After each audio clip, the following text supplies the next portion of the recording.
ओम नमः शिवाय मित्रों, यदि आपके घर में गंदी नकारात्मक शक्ति का वास है तो नकारात्मक शक्ति अपने होने का एहसास जरूर कराती है। यदि आपके घर में नकारात्मक शक्ति का वास है तो ये लक्षण होते हैं और साथ में उपाय के बारे में बात करेंगे। सबसे पहला लक्षण जान लेते हैं। कभी कभी आपका शत्रु तंत्र प्रयोग करवाकर आपके घर पे गंदी नकारात्मक शक्ति को भेज देता है, जिससे हमारे घर के जो सकारात्मक जो देवी देवता होते हैं वहाँ से पलायन यानी कि घर छोड़ के चले जाते हैं।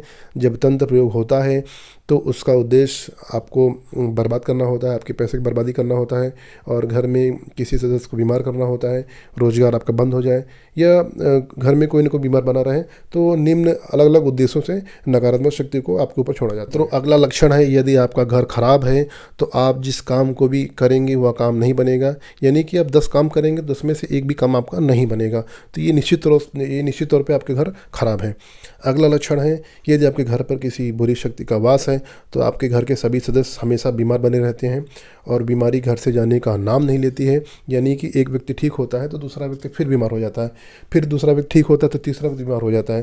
तो ये क्रम चलता रहता है। कोई भी व्यक्ति कभी स्वस्थ नहीं रहता है, यानी कोई ना कोई घर में बीमार बना रहता है और आपका सारा पैसा में जो है बीमारी में ही जाता है। तो अगला लक्षण है कि घर के दरवाज़ा बंद आप कर देते हैं लेकिन अपने आप दरवाज़ा खुल जाता है और आंख बंद करने पे साफ तौर पे शैतान या बुरी शक्ति आपको नज़र आती है। अगला लक्षण है, रात में नींद नहीं आती है और कितना भी प्रयास कर लें, कितनी भी दवा खा लें, लेकिन नींद नहीं आती है। आप आंखें बंद करते हैं लेकिन आपको गहरी नींद नहीं आती है। तो अगला लक्षण है, जब आप घर में घुसते हैं यानी कि प्रवेश करते हैं तो जब तक आप घर में रहते हैं तो आपको बीमार से रहते हैं, और जब आप घर के बाहर रहते हैं तो आप जो है चैतन्य महसूस करते हैं, ऊर्जावान महसूस करते हैं और आपको अच्छा लगता है। लेकिन घर में आपको बहुत लो फील होता है और लगता है कि मैं बीमार हूँ, और बाहर निकलते ही आपको अच्छा लगता है।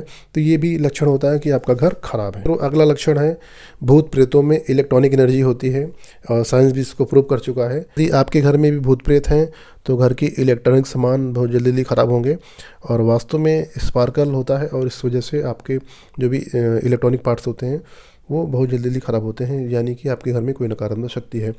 मित्रों, अगला लक्षण है कि आपको अनजाना सा भय सताता है, जैसे आपको कोई डरा रहा हो और सपने में कोई भूत आपको दौड़ा रहा हो, आपका गला दबाता हो या और आपके शरीर में वो प्रवेश कर जाता हो, तो निश्चित तौर पर आपके घर में नकारात्मक शक्ति है। मित्रों, अगला लक्षण होता है, आपको भरी दोपहर में या आधी रात में अजीब आवाज़ें सुनाई देती हैं, जैसे किसी औरत के सिसक की रोने की आवाज़, कोई बच्चा रो रहा हो और कोई बच्चा हंस रहा हो, कुत्ता की रोने की आवाज़, नाखूनों से कोई दीवार पे खरोंच रहा हो और सीढ़ी से कोई नीचे उतर रहा हो, पायल या घुंघरू की बजने की आवाज़ और रात में दरवाज़ा जो है खटखटाने की आवाज़ आती है, तो इसका मतलब है आपके घर में नकारात्मक शक्ति घूम रही है। क्योंकि वास्तव में जो नकारात्मक शक्ति होती हैं वो जो है रात में अपना प्रभाव दिखाती है, यानी कि रात में 11 बजे के बाद सारी देवी देवता सोने के लिए चले जाते हैं और नकारात्मक शक्ति अपने चरम पे होती है, वो अपना प्रभाव स्पष्ट रूप से दिखाती है। मित्रों, वास्तव में घर से बुरी आत्मा निकालना आसान काम नहीं होता है। किसी जानकार व्यक्ति के माध्यम से घर को शुद्ध कराएं जिससे आपके घर से बुरी आत्मा निकल सके। अब प्रश्न उठता है, क्या हम स्वयं अपने घर से बुरी आत्मा को दूर कर सकते हैं? तो मित्रों, एक जटिल प्रक्रिया होती है। आप स्वयं बुरी आत्माओं को दूर पूरी तरह से नहीं निकाल सकते हैं, हाँ उसको कमज़ोर जरूर कर सकते हैं और उसके दुष्प्रभाव को कम कर सकते हैं। मैं आपको कुछ उपाय बता रहा हूँ जिससे करने से बुरी आत्मा की शक्ति कमज़ोर होगी, क्षीण होगी। तो यदि इनमें से कोई भी लक्षण आपके घर में हो तो अपने घर में तत्काल रूप से मांस मदिरा का प्रयोग करना बंद कर दीजिए, क्योंकि बुरी आत्माओं का मांस या मदिरा आहार होता है, इनसे उनको ऊर्जा मिलती है और ये आपके शरीर में प्रवेश करके अपना आहार ग्रहण करते हैं।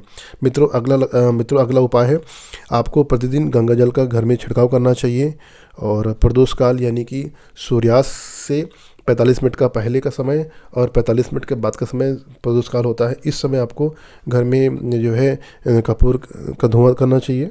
तो इसी समय आपको घर में माता काली का पाठ करें, भैरव चालीसा करें, शिव सहस्रनाम का पाठ करें और हनुमान जी का पाठ करें, माता बंगलामुखी का स्रोत करें और जिस भी देवी देवताओं का पूजन करते हैं उनका पाठ जरूर करिए।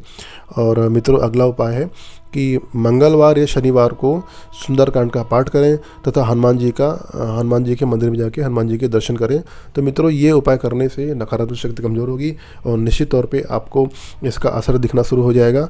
और आप इन उपायों कर सकते हैं और अपने आसपास किसी जानकार व्यक्ति से अपने घर का शुद्धिकरण करवाइए और घर का बंधन करवाइए।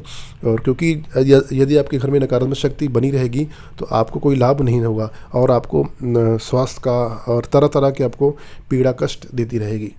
घर का बंधन करवाना अनिवार्य होता है जिससे नकारात्मक शक्ति घर में प्रवेश न कर सके। मित्रों, मैंने बहुत से ऐसे घर देखे हैं जिनका घर का बंधन तो है और घर के अंदर नकारात्मक शक्ति बंधी हुई है। यानी कि जिस व्यक्ति ने भी उस घर को ठीक किया है, यानी कि ठीक से नहीं ठीक किया है, सबसे पहले घर से नकारात्मक शक्ति को हटाना होता है और फिर बंधन लगाना होता है।